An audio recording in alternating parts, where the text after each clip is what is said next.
আমি নিজেই একজন তৃণমূল সমর্থিত, কিন্তু করলে কি হবে? ভালো মন্দ তো বলার অধিকার আছে।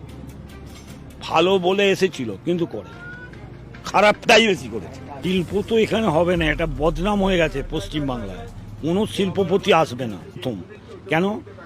এত আন্দোলন ইউনিয়নবাজি ভারতবর্ষে কোথাও নেই, একমাত্র পশ্চিমবাংলাতে আছে। দিদি এখন টিকে আছে লক্ষ্মী ভাণ্ডার নেই। লক্ষ্মী ভাণ্ডার টাকাটা দিচ্ছে মেয়েরা, কদিন আজকে হাজার হাজার শিক্ষিত ছেলে বেকার।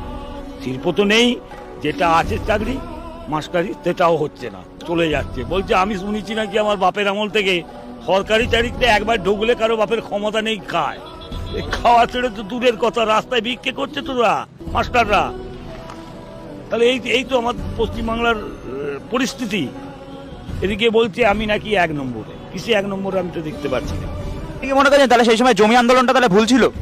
হ্যাঁ, এক শ্রেণীর লোকের প্রচুর ভুল ছিল, আবার এক শ্রেণীর লোকের খুব ভালো ছিল। আমাকে ভুল বোঝানো হয়েছিল, ভুল বোঝানো, আপনাদেরকে তার মানে ভুল বুঝিয়ে রাজনৈতিক স্বার্থে আপনাদেরকে ব্যবহার করেছে। ব্যবহার করে